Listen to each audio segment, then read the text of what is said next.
그렇습니다. 오늘 에레미야 23장 1절로 6절 말씀을 가지고 성령 강림 후 9번째 주에 드려지는 말씀은 하나님께서 세우실 목자라는 제목으로 함께 은혜를 나누겠습니다. 여러분, 벌써 부활하시고 또 함께 쉬다가 또 주 하나님께로 돌아가셨다가 우리에게 보내주신다는 성령, 벌써 오순절이 지났는지도 벌써 2달이 넘어가고 있습니다. 이제 이때는 한창 무더위에 시달릴 우리나라의 계절이지요. 여러분, 이 정도 되면 더위와 또한 장마, 또 태풍 이런 것들이 겹쳐서 우리들의 믿음은 잠시 느슨해지고 세상의 삶에 우리는 정신을 빼앗길 때인 것입니다. 이럴 때일수록 우리는 과연 우리를 인도하시는 참 목자는 누구신가? 또한 어려움을 당하고 있는 사람들에게 하나님의 도움의 손길은 도우지 않는가? 미치지 않는가? 오늘 이 시간에 이 자리에 나와 있는 것만 하더라도 하나님의 도우신 손길이 미쳤다는 것입니다. 그 하나님의 손길이 우리에게 미쳤기 때문에 우리는 이 자리에 나올 수 있었던 것입니다. 보십시오.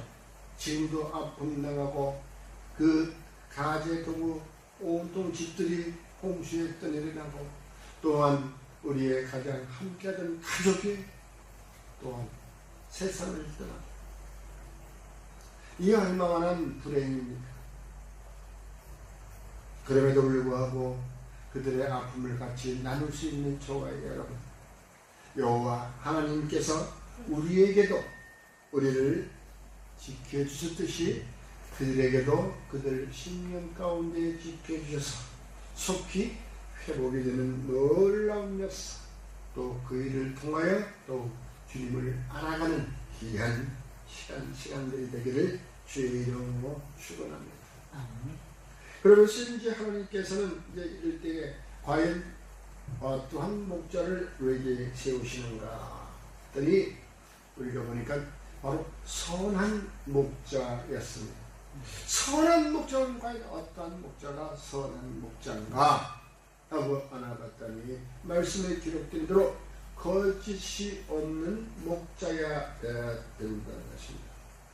불성실한 목자, 여호와께서 그들은 화를 내고 내쳐버리고 만다는 것입니다. 선한 목자는 어떠한 목자였냐면 자기의 패를 돕는 게 아니라 우리 교회에서는 우리 양들을 위하여 자기의 목숨을 버리는 바로 그러한 목자를 찾고 계시는 것입니다. 우리가 자기의 배만 부르는 그러한 그 이기주의고 자기만 생각하고 양떼들을 부려먹는 그러한 목자가 아니라는 것입니다. 여러분, 우리가 서로 이기심이 있는 그러한 목자, 이사야서 56장에 가면 잘 아십니다. 자기 이익만을 추구하는 그러한 목자들. 아까 좀 전에 읽지 그 자기 배만 부르는 목자들. 성경에 그대로 기록되어 있습니다. 에스겔서 34장 2절 3절에 그와 같이 나와 있는 것입니다. 없는 말을 하는 것이 아닙니다. 그러나 이 성경을 저와 여러분이 똑같이 가지고 있으면서 한날 한시에 이와 같이 읽고 보고 쓰고 있으면서도 우리는 세상에 나가면은 바로 이것을 잃어버리고 만다는 것입니다. 그게 어찌 하나님 앞에 나왔다고 할 수 있습니까? 저와 여러분들은 믿음이라는 것을 가지고 하나님 앞에 장난질을 하는 것입니까? 세상에 나가서 장난질하는 것입니까? 세상에 나가서 노름하는 것입니까? 믿음이라는 그 허울을 가지고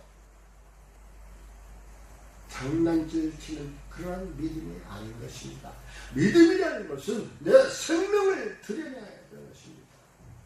여러분, 우리가 어떤 공고한 운명에 처해 있다 할지라도 과연 이 목숨을 위하여 주님을 위하여 바칠 수가 있습니까?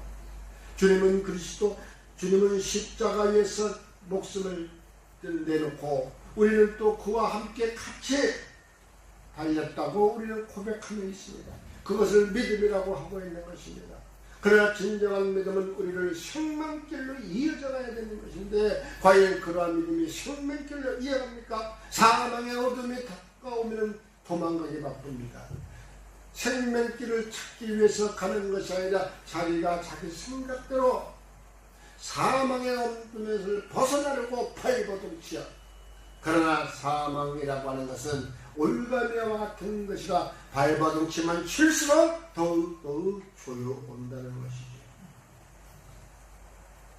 이러한 것을 우리는 알고 있음에도 불구하고 생명길로 인도하시는 바로 나의 목자를 찾지 않고 그저 보기에 좋고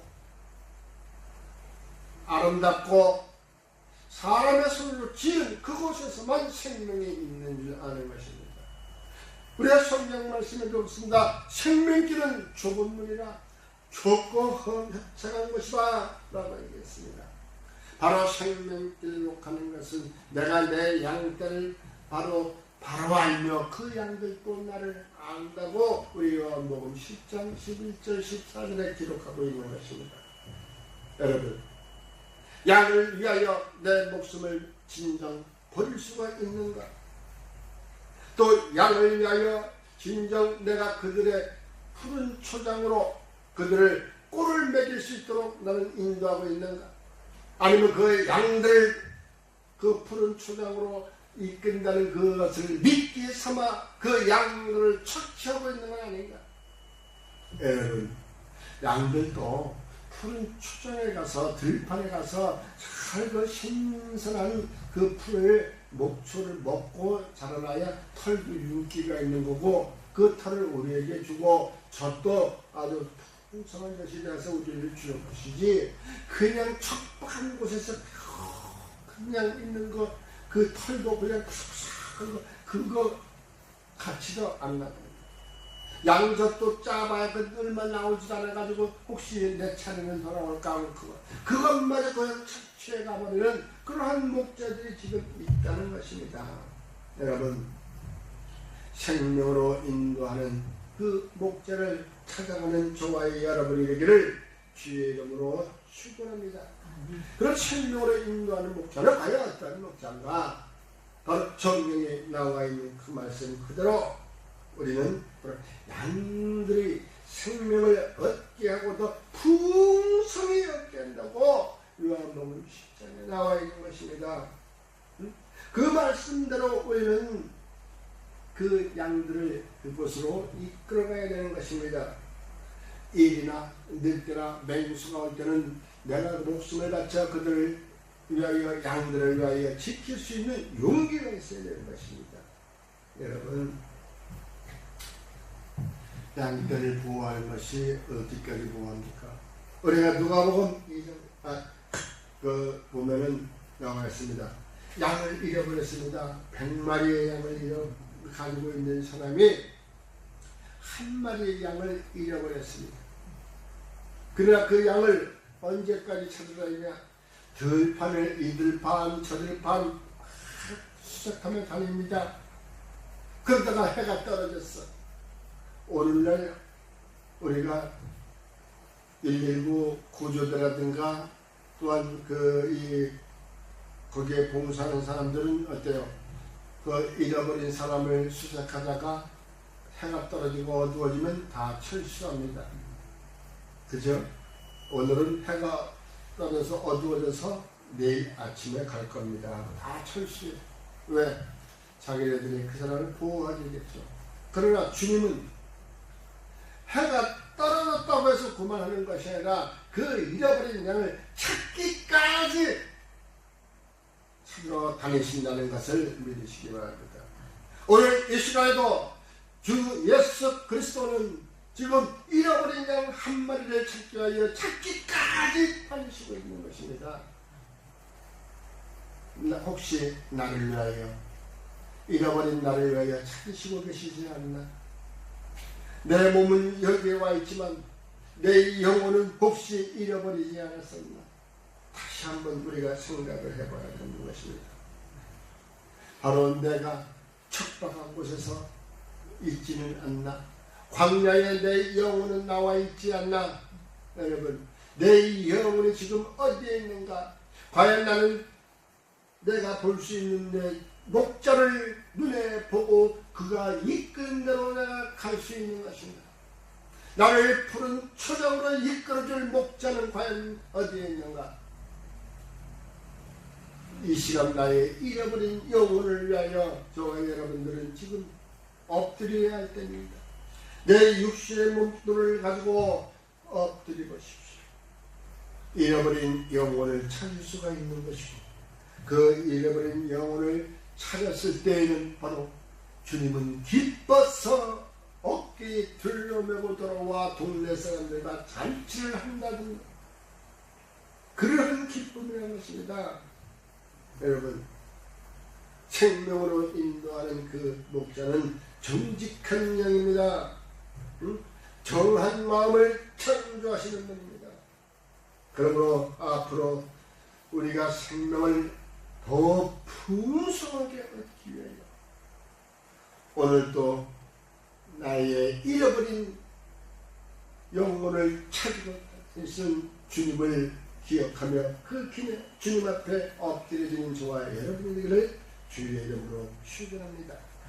여러분, 우리가 왜 자꾸 잃어버린 내 영혼을 찾고 또한 우리가 그 주님을 찾아야 되는가 하는 것은, 왜 주님이 나와의 맺었던 첫 번째 첫사랑의 약속, 바로 그 약속을 지키신다고 하셨기 때문에, 나와 약속을 하셨지만 내가 어떻게 하느냐에 따라서 주님의 약속을 지켜준다고 나는 알지 못합니다.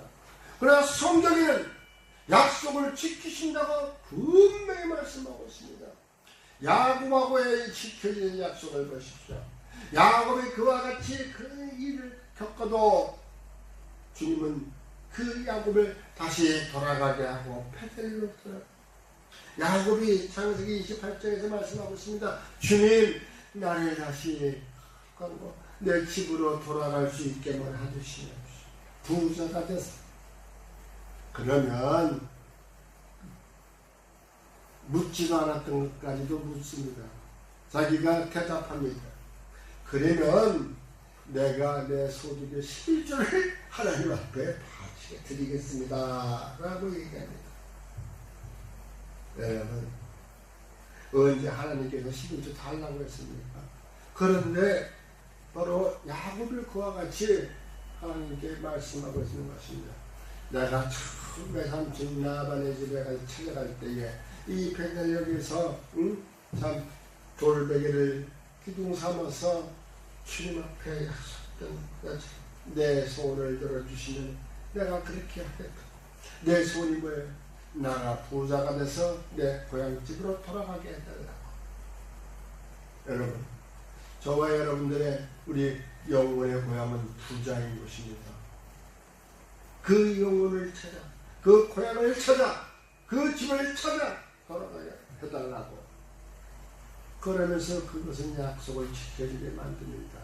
또 딸 다나 때문에 우리가 쉐겜 땅에서 있었던 일이 있죠. 창세기 28장에 바로 그 쉐겜 땅에서 모든 걸 다 버려두고 그것을 다 해치고 이제 다시 고향 땅으로 돌아가는 거예요. 여러분, 이와 같이 주님께서 우리에게 약속하신 것은 창세기 1장 28절부터 나와 있는 것입니다. 창세 때부터 너희를 생육하고 번성하고 땅에 충만하라고. 야곱의 자녀들은 다 충만해졌습니다. 아브라함의 자녀들은 하늘의 별과 같이 많았습니다. 바닷가의 모래알처럼 많았습니다. 왜? 창세 때부터 약속을 했습니다. 그러므로 야곱의 자식들은 이제 비록 자기의 자식들은 그 자식들, 그 자식들 쭉 번성하게 되어 지금까지 이르러졌다는 것입니다.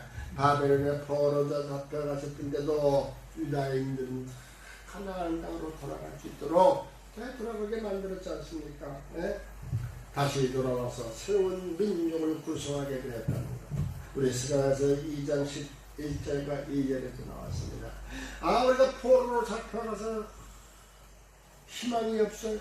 희망이 없어도 주께서 약속하신 것은 내가 다시 너희를 가나안 땅으로 살던 대로 내가 돌아가게 하겠노라고 해가지고 우리가 다시 돌아오는 놀라운 역사가 있지 않습니까? 그때도 우리는 니에미야와 에스더 학자가 버리지 않고 말씀을 중요시 여기고 가져왔다는 것. 창세 때부터 있었던 그 언약의 말씀, 약속의 말씀.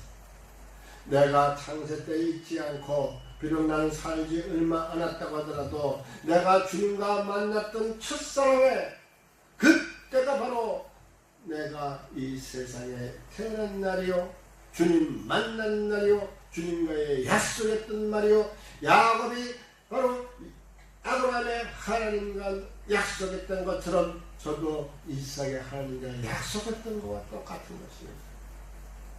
그때가 주님과 나의 약속이었습니다. 그 약속을 꼭 이루어 주시는 것입니다. 생명을 얻게 하시고 그에 따라서 물질도 얻게 하시고 야곱이 집으로 돌아갈 때 부자가 되어서 돌아간 거 아시잖아요. 우리가 잃어버렸던 영혼을 찾아가지고 돌아가는 것 주의 손에 달려 있습니다. 주님의 손길을 벗어나서는 우리는 아무것도 할 수 없고 더욱 사망의 올가미 속으로 빠져야 되는 것이지만 이제 내 영혼을 잃어버린 영혼을 찾을 수 있도록 주님 만나는 것, 주님 손에 붙잡히게 된다면 나의 영혼은 생명길로 가는 것이요 나의 본향에 붙잡아 되어서 돌아갈 수 있다는 것을 주님은 약속하고 있는 것입니다. 그 약속이 오늘 이 시간 저와 여러분 앞에 이루어진다는 것을 믿으시기 바랍니다.